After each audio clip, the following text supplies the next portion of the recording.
Assalamualaikum warahmatullahi wabarakatuh. Judul kita adalah mindset. Mind itu otak, set itu adalah mengatur. Jadi bagaimana cara mengatur otak supaya otak kanan dan otak kiri itu bisa seimbang dan bisa menghasilkan sesuatu yang kita inginkan. Bila Anda mau mengubah pikiran Anda, maka Anda bisa merubah hidup Anda. Ubah pikiran Anda dan dunia pun bisa berubah. Jadi perubahan hidup itu diawali daripada merubah pikiran kita. Orang besar biasanya berpikir besar dan orang kecil akan berpikir kecil. Maka bermimpilah menjadi orang besar. Allah Ta'ala berfirman, aku sesuai prasangkaan hambaku. Ini kalimat sakti loh. Sampai mau merubah keturunan, mau merubah utangnya hilang, mau merubah gemuk menjadi kurus, bu, misalnya bu ya. Mau langsing, mau sehat walafiat, kena jantung koroner, bisa seminggu sembuh. Rahasianya cuma satu, merubah konsep pikiran kita. Rahasianya itu ini. Allah berfirman, aku sesuai prasangka hambaku. Keterkaitan alam semesta itu dikendalikan satu hukum. Yang satu hukum itu dikendalikan oleh tiga hukum. Hukum alam yang diciptakan Allah salah satunya adalah hukum tarik-menarik. Dan hukum tarik-menarik ini didukung oleh tiga hukum. Hukum kekekalan energi, hukum menabur dan menuai, hukum sebab akibat. Kemiripan akan menarik kemiripan. Pikiran positif akan mendatangkan hal-hal positif, dan pikiran yang negatif akan mendatangkan hal-hal yang negatif. Wes. Pikiran Anda adalah menara penyiaran yang ditangkap oleh alam semesta. Jadi antena kehidupan kita itu ada di pikiran kita. Dan alam semesta yang diciptakan Tuhan itu sudah ada software-nya. Maka dia akan mendatangkan orang, mendatangkan uang, mendatangkan relasi, mendatangkan apapun sesuai dengan apa yang Anda yakini, apa yang Anda pikirkan, apa yang Anda planning. Kejadian-kejadian yang kita alami adalah buah dari pikiran kita. Saudara harus membayangkan alam semesta ini seperti laptop. Di dalam laptop itu sudah ada program, sudah ada aplikasi. Sehingga kalau kita tutul, misalnya kita buka program Word ya, kita tutul huruf A akan jadi A. Kita membuat kalimat apakah engkau datang, itu pun akan keluar kata-kata apakah engkau datang. Nah, karena nanti akhirnya kita menuju kepada mengapa kita harus baik, mengapa kita harus mempunyai budi pekerti yang luhur. Pikiran itu adalah antena yang ditancapkan di kolbu kita sebagai magnet untuk menarik kejadian. Jadi kita itu seperti radio, seperti remote. Sehingga pada saat Anda memikirkan baik, nanti hidupmu akan baik. Kalau Anda pendendam, nanti hidupmu juga akan menjadi pendendam. Misalnya kamu punya pikiran gini, aku tak baiklah dengan orang. Itu biasanya kamu bisa baik. Terus efek daripada kamu baik itu nanti ada hukum sebab akibat. Orang lain juga baik dengan Anda. Contoh lagi, orang korupsi itu bukan sesuatu yang instan. Orang berani korupsi itu memang ada cita-cita. Jadi memang ada faktor pencetus. Cuma secara naluri daripada hukum tarik-menarik, sebelumnya dia pasti punya angan-angan untuk mendapatkan uang yang tidak normal. Sehingga akhirnya ada kejadian sampai kita korupsi. Simpulannya adalah jangan pernah berpikir negatif, karena itu akan terjadi, dan selalu berpikirlah yang positif, dan itu pun akan terjadi. Makanya di dalam proses penciptaan takdir, atau di dalam proses penciptaan kejadian yang kita alami itu, yang pertama Anda harus percaya dulu. Setelah Anda percaya dengan hukum ini, saudara harus meminta. Dan saudara kalau sudah meminta, maka siap-siaplah saudara akan menerima sesuatu yang Anda minta. Yang sudah menjadi keyakinan kita dan itu kuat, itu akan menjadi magnet, menjadi antena, sehingga kita akan disiarkan sesuai dengan apa yang kita miliki itu tadi. Jadi contoh sederhana. Dulu, waktu saya kuliah di UI, saya itu membaca buku yang namanya The Secret, Rahasia Besar. Pak Wojo buku. Buku itu kelihatan sederhana, Pak, tapi menakjubkan. Di situ ada kalimat, kalau kamu meminta sesuatu, maka tulislah. Kan sederhana sekali tuh. Setelah kamu tulis, kata-katanya kamu susun. Berdasarkan kaidah hukum alam semesta. Jadi kaidah hukum alam semesta itu kan ada sifat syukur, ada sifat mengharap, ada visualisasi. Nah, contoh kalimat yang ini. Aku akhirnya menulis 3, Bapak Ibu. Ya Allah, saat ini aku sangat bahagia. Itu adalah menandakan kesyukuran.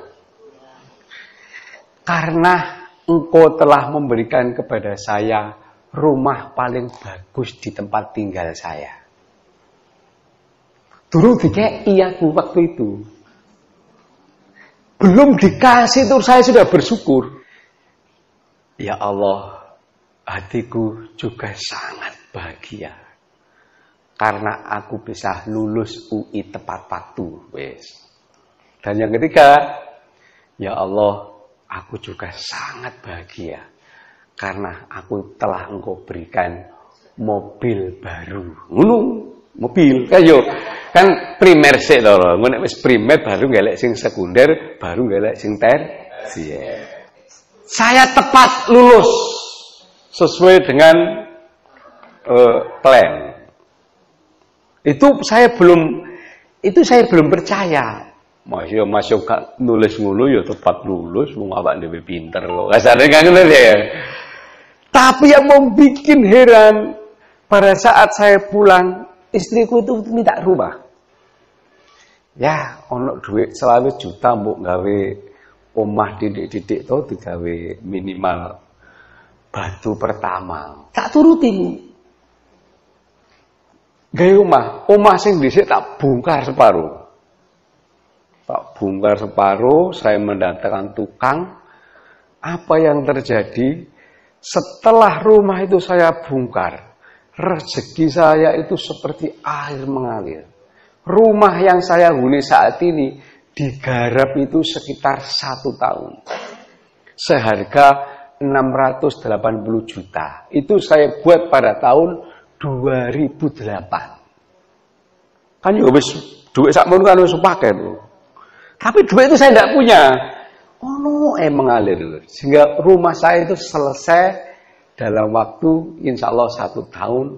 Rumah saya saat itu, tahun itu itu terbagus di tempat saya. Saiki wis akeh sing luwih apik. Tapi tahun itu paling baik dan banyak yang meniru rumah saya. Itu saya sudah mulai, kok betul ngono. Tapi turun di mobil. Kan sing pertama wis tak coret. Kuliah tepat waktu tak coret. Sret. Ngono. Terus sing nomor loro omah wis dadi, tak coret seret. Aku harus nambah 2 lagi.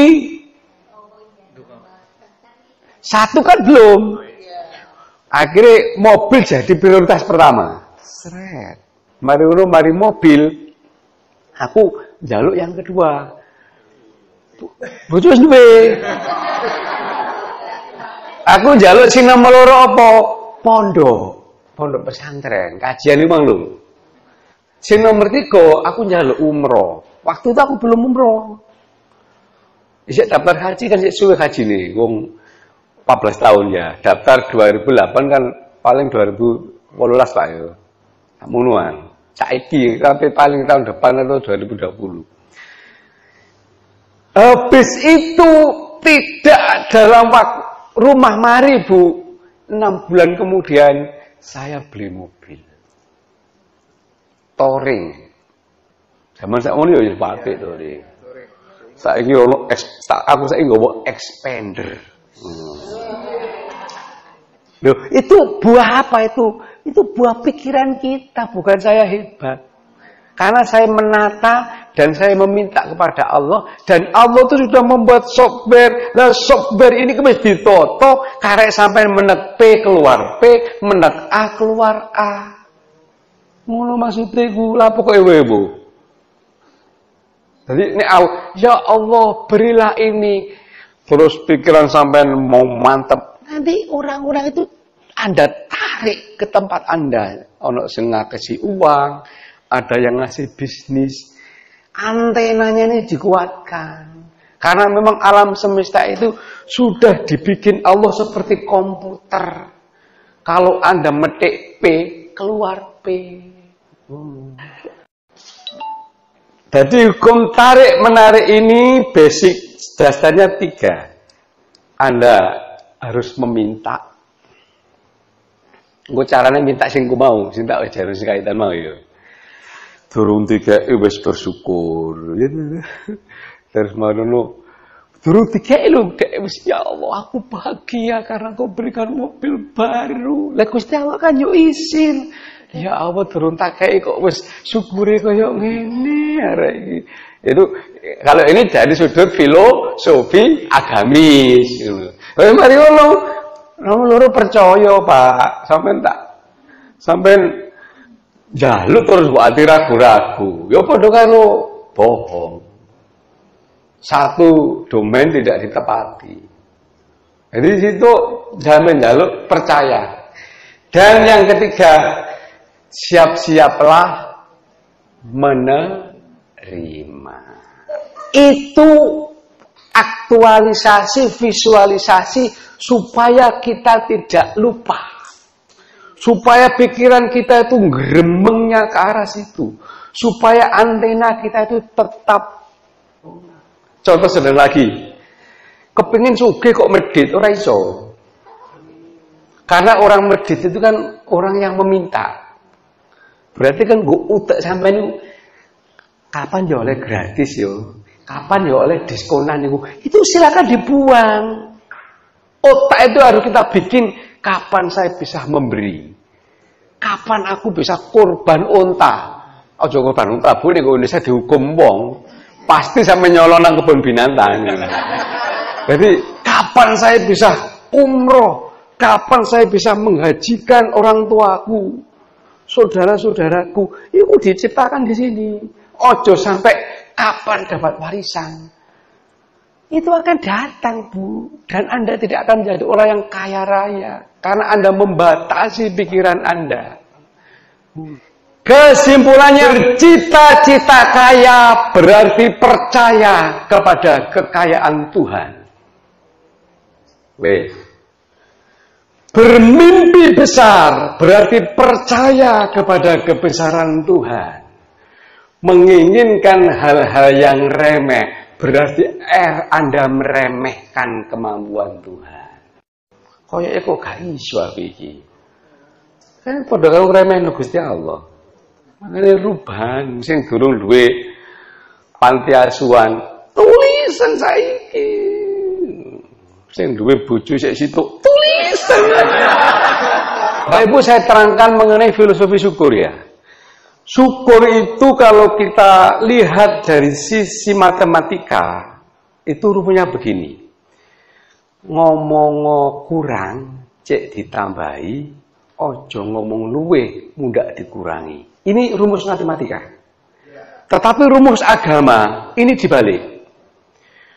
Ngomong luwe, cek ditambahi, ojo sampai ngomong kurang, mundak dikurangi. Loh kok bisa, Pak? Contoh. Sampean punya istri. Istrimu tuh ngomong gini. Mas, aku biyen itu uripku gak enak, Mas. Yo, rabi karo sampean, Mas. Uripku saiki enak, Mas. Wong lanang tambah seneng gak, Pak? Seneng. Bojoku ngono iku ana lamuk nyokot tak jotosi kok. Karena dia bersyukur dengan saya. Aku tambah seneng. Gak njaluk tak kei. Sekarang bayangkan kalau istrimu ngomong ini. Mas, aku itu anaknya orang kaya. Enak-enake wong. Rabi karo sampean uripku gak karu-karuan. Ngono ku sampean piye? Lho nek aku tak saduk, tak olehno nang mae. Lah Allah dan softwarenya itu seperti itu, Pak. Jadi kalau kepingin mendatangkan sesuatu yang Anda inginkan, harus bersyukur dulu. Seneng sing yang Anda dapatkan. Filosofi memberi itu seperti anak yang sedang kitan. Arek dikitan, Bu. Iku lak dipotol lah, Bu. Penisin, Bu. Iku tambah gede tak tambah cilik. Nah, ayo. Kan tambah gede loh, Bu. Apa mana digudang? Ayo. Artinya memberi itu berkembang. Buktinya anak kecil itu disunat kok tambah gede. Tambah jengkel lo akhirnya wis tuwek-tuwek ini. Filosofi menyusu. Orang melarat itu seperti anak. Orang yang kaya itu seperti ibu yang sedang menyusui. Ibu yang sedang menyusui anak itu kalau sudah penuh air susunya akan sakit. Harus segera disusukan.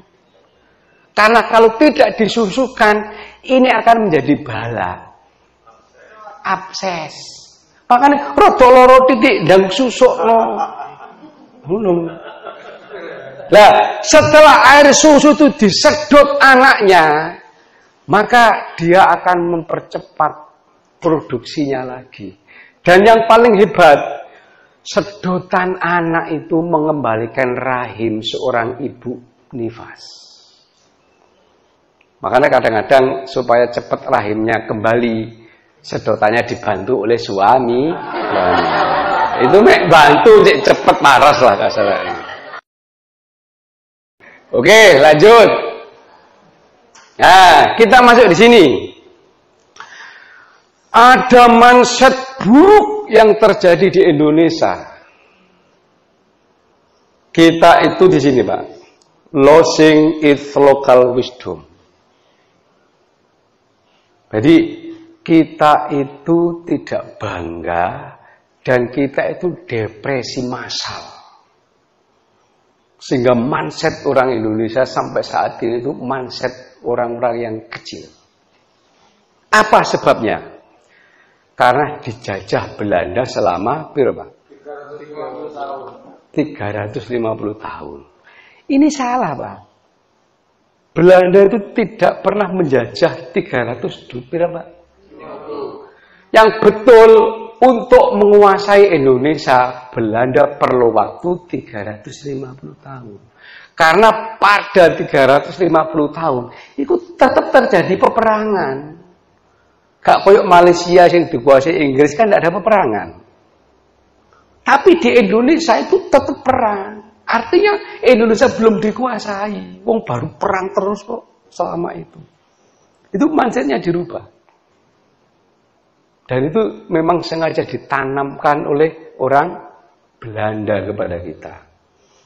Terus yang kedua, mindset kepingin meniru dengan suatu pemikiran bahwa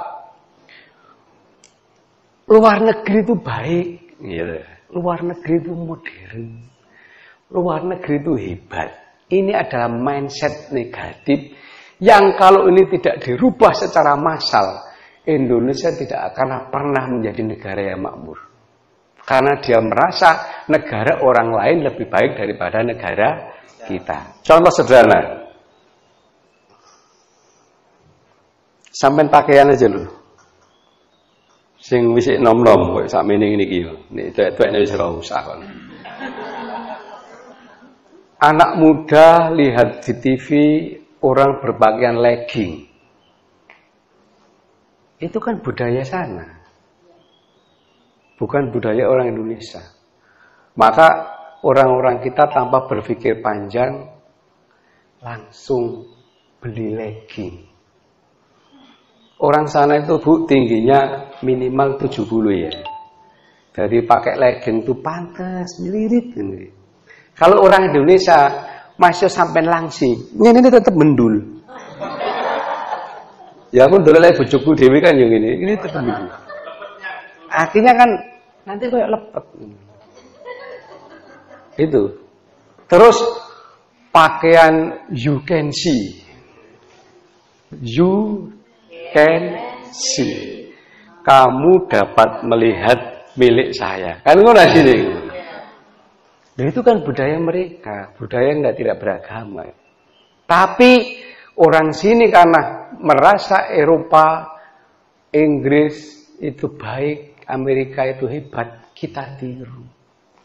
Sehingga terkadang Bapak Ibu lihat, dulu zaman Pak Harto, orang pakai rok sak gini itu kan belekannya di sini.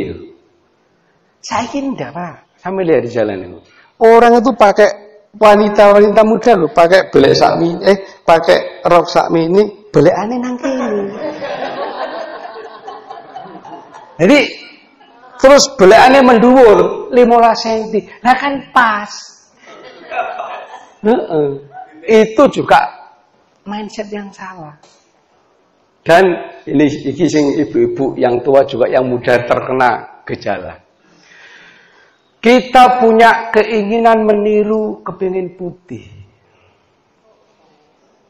Ini salah berat mindset yang perlu diluruskan. Loh yang betul apa Pak? Kita harus merawat wajah supaya bersih. Bukan supaya putih. Mengapa ke orang Eropa itu putih? Mereka diletakkan oleh Allah di tempat yang tanpa sinar matahari. Tanpa UV.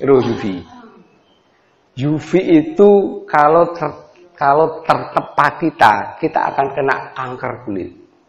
Maka Allah melindungi orang Indonesia yang berada di negeri tropis dengan diciptakannya apa yang disebut pigmen. Jadi pigmen yang berwarna coklat ini tujuannya melindungi kulit kita dari UV. Nah, karena kita tidak tahu itu, kepengen meniru orang Eropa dan mereka kita anggap baik, akhirnya Anda memakai masker yang namanya Kelly. Kelly. Apa Kelly ya? Aku rohku Kelly ya. Bedak itu efeknya menggerus pigmen, bukan membersihkan.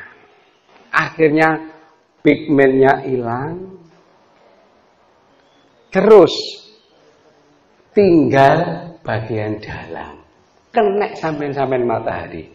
Nanti sekitar 5 tahun akan terbentuk bintik-bintik hitam kecil. Itu adalah awal terjadinya kanker kulit. Kita ini diciptakan di Indonesia wis koyo ngene iki, Bu. Yo pancen sih koyo sing bener koyo lek ngene iki lho. Bojoku kepengin putih tak kandhani. Tapi aku kepengin perawatan boleh, tapi caranya adalah bedaknya kamu campur air. Cek apa? tak omong ini supaya tidak menggerus. Tapi aslinya gak seirit. Dari budaya aja. Kuliah nang Arab 2 tahun nih, mulai jubahan kok. Jubah itu adalah budaya Arab. Lah wong Arab itu mengapa pakai jubah? Di sana tanahnya suci. Lho kene pantese ya batik. Terus nek wong wedok bikin nderep nang sawah jange jubahan. Yo tiba. Wong penggawane icer ya jubah. Ya kudune celana ambek iso pekakang-pekakang. Kan ini pasti bener itu. Tapi mereka itu salah, meniru sesuatu yang ini bukan syariat. Syariatnya adalah menutup aurat. Jubah itu budaya Arab. Sama saya kasih contoh. Abu Lahab itu jubahan enggak? Musuhnya Kanjeng Nabi. Jubahnya api endi Abu Lahab ambek Kanjeng Nabi. Abu Lahab itu milioner. Makanya nek ono wong Indonesia jubahnya wapi, itu bukan meniru Rasulullah, Abu Lahab. Karena jubah Rasulullah itu sederhana. Ketiga, orang belajar di Amerika, pulang koboi, koyo koboi, Pak. Kudune karena Amerika nggak ada ilmu nih, masuk ke Indonesia, kembali kepada budaya Indonesia. Ojo kok gowo Amerika nang rene. Ini adalah namanya lost system, depresi komplek. Jadi parah Pak, saya juga. Gara-gara kita tidak punya filosofi hidup, kita tidak memiliki bahwa kita itu orang yang terbaik. Nah, piye carane mindset Indonesia itu dirubah? Bahwa kita itu orang yang hebat, itu sumpir tuan ini. Anak-anak muda sekarang pada saat ke Bromo, kebetulan di Probolinggo tuh. Ayo lihat sunset. Nek pagi itu namanya sunrise, nek sore sunset. Ini adalah budaya Eropa. Jadi orang Eropa itu ditinggal matahari selama 4 bulan. Rindu sekali. Akhirnya di bulan Januari atau Desember mereka akan datang ke Probolinggo. Maka mereka mengatakan, kita sudah rindu melihat sunrise dan sunset. Karena mereka 4 bulan itu udah enek matahari. Lah wong kene wong Probolinggo kok ayo ndelok sunset sunrise.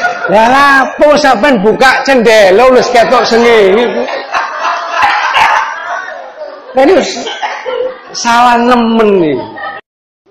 Dan di bulan Desember seluruh tumbuh-tumbuhan mati. Yang hidup cuma cemara di sana itu, Pak.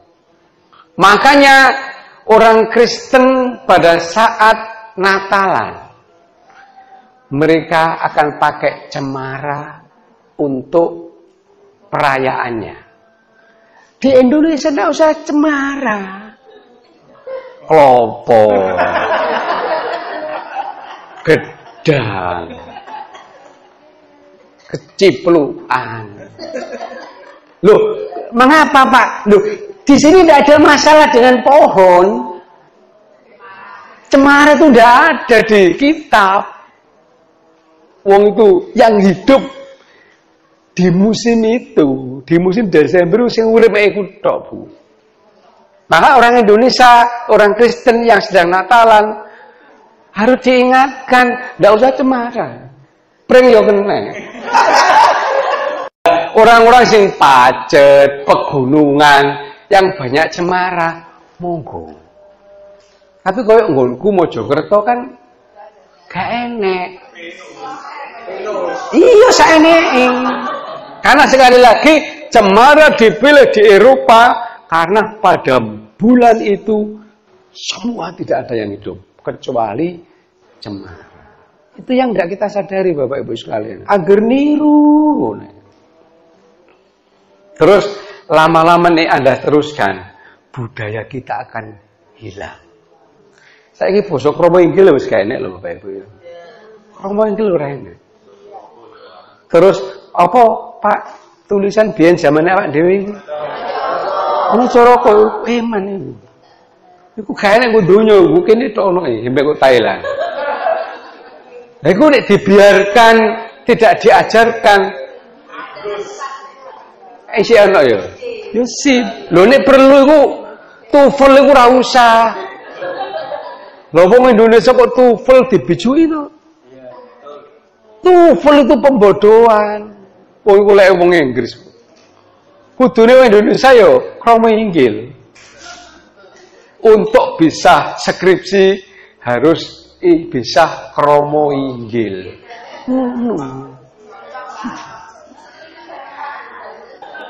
Yang parah yang dirusak itu adalah kaum wanita. Sampai lihat sponsor TV loh, Bang.